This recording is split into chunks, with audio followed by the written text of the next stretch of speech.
What you call? I'm actually curious myself. Are there any other the ruler story that was I didn't know about that, man. That's shocking. I thought I would have heard about that one. That was kind of mind blowing on that. But the sexual dude, look at it. The gun story, the sexual harassment story, the fucking blaming the injury story, the ruler story, the fag, the pussy, kill yourself. Holy shit! What's your opinion on WWE keeping him employed? Why do you think that he's still employed? Do you think he's a Triple H hire and Triple H doesn't want to admit that he fucked up by bringing him back, and so he's trying to hoping it change around, or you think that they just don't know what's going on so they can't react to it? I mean, nobody has their finger on the pulse of developmental whatsoever. You know what I mean? It's not something where it's like, this is being watched by the office and everybody knows exactly what's going on. I mean, there's probably 5, 6, 7 guys there that the office is actually aware of. And, everybody else is kind of being kept behind the smoke screen. Everybody else is being presented when the trainers or whoever it is wants to present them at certain times. I mean, it's 80 guys there. Let's say 72 of them don't exist in the office. You know what I mean? It's just basically make it or break it based on if they decide they like you for some kind of arbitrary reason. That could have something to do with talent. It could have nothing to do with talent. You know what I mean? It's really a toss-up. That's the biggest thing. I mean, I told everybody immediately, within a week of getting released. I mean, everybody's like, "Oh, do you want to go back?" And mind you, I mean, I've been wrestling now for 10 years. I mean, it took me years to get there. It's basically I had blinders on. It's all I wanted to do for so long. But at the point right now, and I still stand by that. If Canyon Seaman called me tomorrow and said, we'd like to offer you a developmental contract, I'd say no. I mean, if somebody offered me a contract to just go on the road, you know what I mean? That's cool, let me bat that idea around a little bit. But, I mean, if somebody said you have to go back to developmental, it's the same thing it is right now. I'm turning it down right now. I don't care if it's 3 times the money. And I'm not doing it. I'm not going through that schedule, just getting the shit kicked out of me, you know what I mean? Just destroying my knees, destroying my back. Fired again. Yeah, do me a favor real quick. For no reason.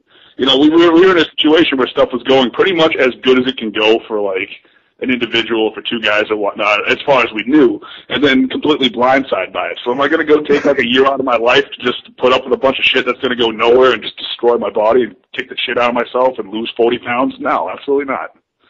Yeah, no, I mean, I'm not trying to turn this into the jokester hour and stuff like that, but you hit on that guy's name. How are you supposed to say, talk to this guy without laughing in his face and calling him Mr. Seaman? I mean, was that hard on your guys' end? Hello? Yeah. Hold up, I lost you for a second. I couldn't hear a word you guys were saying. I was gonna say, I thought you guys were pleading the fifth on that one. I said, was it hard to talk to the guy in talent relations, and not laugh in his face, call him Mr. Seaman? Oh no, that was awesome. That was the high point of my day. Listen, you want to know who actually broke the news to me that I got fired? That we were fired? My tag team partner. Oh yeah, no, that was me. That was the best part. I had to fire him. That was fucking great. I had to fire my own tag team. You had to fire your partner? Yeah, it was fucking awesome. How'd that happen? Like I later on before, I mean, I was trying. It was a Thursday night, and I'm driving, I'm going to the gym, and I get a phone call, and I just look at my phone. Obviously I don't have anybody's number saved because they don't give you anybody's fucking phone number, but I just see Connecticut pop up, and I know how the system goes. I was realistic. I mean, I didn't see it coming, but as soon as I saw somebody from Connecticut call me at fucking 7:30 on a Thursday night, no shit. So it's just it's pretty much hey, what's up? I'm fired, right? And it's well, blah, blah, blah, bullshit. And my whole thing is why am I released? And they're like, oh, I don't know, you're going to have to ask your trainers. All right, cool. So as soon as I hang up, I get a call from Derek, and Derek's like, hey, what's up, man? I just had a missed call from Canyon Seaman. Do you think it's bad news? And I'm like, yeah, I think it is, actually. So I ended up being the one to break the news to him. Oh, shit. Fuck. Extra trainers, you go in there and ask Bill, why was I released? He takes out his gun. He's like, because fuck you, that's why. No, Bill DeMott, he gave a corporate answer. He was like, yeah, I don't really have an answer for you, but just go out and get some more experience. And I'm thinking to myself, WWE hired me not having any experience. So if it was about experience, why would you bring me on board?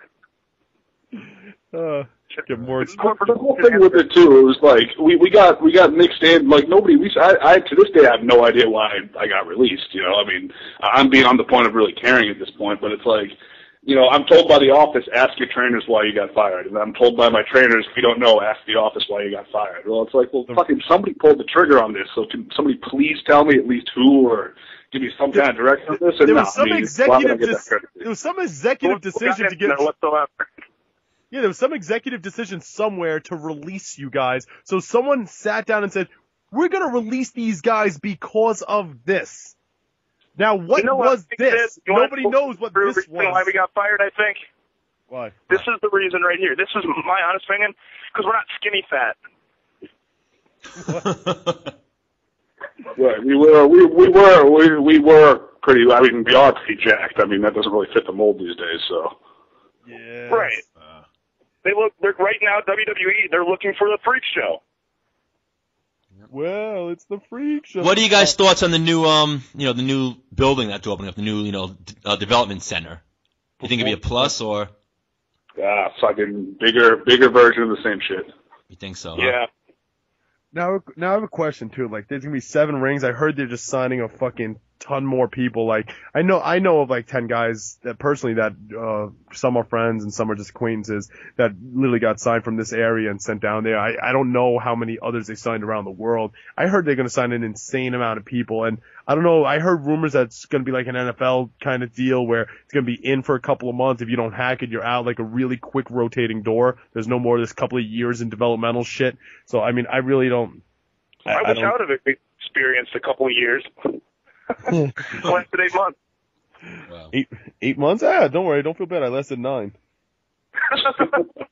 But if you count we're all about the same ballpark range. If you count my 90 days, I got a calendar year, brother. All right. So, boy. I mean, I think, is there any other, before we go, is there any other, like, good stories? Like, I mean, the ruler story, that was amazing. I'm literally, as soon as I get off the phone, I'm going to probably call everybody, Mike Bucci first and foremost, and be like, dude, do you know about this ruler story that he used to whip the kids with a ruler? Like, that's solid. That's pretty good. I mean, any others come to mind? Any other good ones? Man, honestly, I could talk about Bill DeMott all day. I'll wake up in the morning and I hear his name, I'll laugh. Seriously. Yeah. Democracy. You're a fag, you're a pussy, go kill yourself before you go. I'm gonna whip you with this rule. If you have a problem, I'm gonna flash my gun in your face. Good training camp. You faggot pussy. Wow. I still want my 20 back. Pictures under the rug. Don't let the picture story get out. Delete them off Facebook, anything. Corporate office can't find out about these pictures. Wait, what pictures? What are you talking about? From the trainer. From the, trainer. sexual predator. Oh. What? I want to find out that guy's name. Apparently, that guy has photos on his Facebook. Like, I don't know the trainer. Wait, what's the trainer? You know the new trainer's name? No idea. What the new trainer's name? Oh man, I'm curious. Probably a friend of Bill's. You should hire this guy. He's good. I can find out pretty quick. Maybe I'll send Bill DeMott a text and ask him. Yeah, actually, you should find out. It's probably Bill's friend. The guy has no actual like personal training experience at all. The guy's fat himself, doesn't even lift. He just goes to the park. He's like, I don't know, like do crunches or something. He's like, everyone bend over, touch your toes. He has all the girls line up, touch your toes, and he flashes pictures of their ass. It's gonna be hot. Make sure you wear something skimpy. Kevin, one thing I've realized after this, man, Bill DeMott has not changed at all from your experience to ours. Actually, I think he's gotten worse. He's gotten worse. Kevin never got hit with the ruler over his fucking head. Oh, dude, I would have punched you. The ruler. Dude, and throwing heavy bags at you in the air and have him land on you. Oh, smart. Oh yeah, dude, the heavy bag story. Does this sound familiar at all? I have a feeling he didn't change at all. I was in the ring slamming a heavy bag, and I know I was slamming the bag fine for some reason. And then I just kept body slamming the heavy bag, and he's like, MVP, get in the ring and slam Kevin like he's slamming the heavy bag. And then I guess cause I was dumping the thing on its head, but even if that's so, MVP still took care of me, and then he's like, no, that's not how he was slamming it. Like, he wanted MVP to get in the ring and dump me on my head. Yeah. That happened. Yeah, that definitely, the same thing happened here. I'm slamming a stuffed object. I'm a human being that could die. Like, if I laid on my head, I could die. A heavy bag is not alive. A heavy bag is... Yes, it is! He takes out his gun and he cocks it. He's like, yes, it is! Apologize to the heavy bag while he's smacking you with the ruler. Now kiss the heavy bag. Hug it. All right. You guys have any last words you'd like to say to Bill before we end this? Because we're about to run out of time. Heavy bag would be a better. I'm thinking. I mean, I have a lot on my mind. I'm still waiting for that wrestling match with me and him. So am I. Wait, Chad, were you the one when I posted something where Bill's like, you know where to meet me, and then I was like, actually, I'm not in Florida, but you're coming to New Jersey for Mania. You let's meet up. And then did you chime in on that and say, can I come too? Yes, I did. That was me. Okay, I remember that. I remember something, and I was You know like, why? You know why I asked if I could come too? Because I tried meeting up with Bill DeMott to get an explanation why I was fired, and he said, no, and don't come to NXT Arena. It's a bad idea for you to come here. And I'm like, what the hell? I have deja vu because myself and Danny Inferno got released the same day, and Inferno thought him and Bill were like really good friends. And fucking, I knew Bill sabotaged us and stuff like that. I knew him, the writing was on the wall for me, cause me and him just didn't get along, and I wasn't oblivious to that, and everyone, MVP told me, he's like, dude, you know you're on the radar, right? I was like, yeah, I pretty much know I'm gone. But as far as fucking when Inferno got released the same day as me, and then he went to practice the next day to talk to Bill, and Bill did the big baby face, like, yeah, Danny, like, I don't know, you had all the talent, blah, blah, blah. Then he showed up the next day again, and then I got a call from Tommy Dreamer. He's like, dude, you can't keep showing up at practice. He's like, you're not in the company anymore. I was like, Tommy, I said, I didn't want to go there when you paid me. I said, you think I'm going to show up there when I'm not getting paid? I was like, I hate everything about it. I was like, I'm not going to practice. He's like, wait, it's not you? I said, no. He's like, oh, Bill called and said, I was like, yeah, I guess it's Inferno. So like Bill, was Inferno's friend and babyface him saying, dude, I don't know, but secretly calls Dreamer to call fucking Inferno and me and say, tell him to stop going to practice. But yeah, that's what I wanted to do. When I was released and set free fucking to fly away, I wanted to go and hang out at Deep Cell and talk to Bill. Dude, yeah, I did. I was at least gonna say, you guys got an invite. I was banned. They're like, no, don't come here. If you come here, I'm going to get my gun. He said, what? Something. He's like, why were we fired? Because you're a fag and a pussy. Go kill yourself. Do me a favor. Don't breathe. The jelly donut. Did he ever do the old jelly donut face sitting drill over in NXT? No, I don't remember doing that drill, but I think he's had a few jelly donuts in his time. I wonder if are you up to date on that notorious Deep Cell drill, the picture I posted? I'm sure you guys seen that, right? I saw the picture, yeah. The notorious jelly donut picture. I'm almost wondering, because after we left practice, there was just a bunch of crushed jelly donuts that came out of like Luke Gallows' asshole. I wonder if he ate those jelly donuts. Maybe. Right. Bill opened up.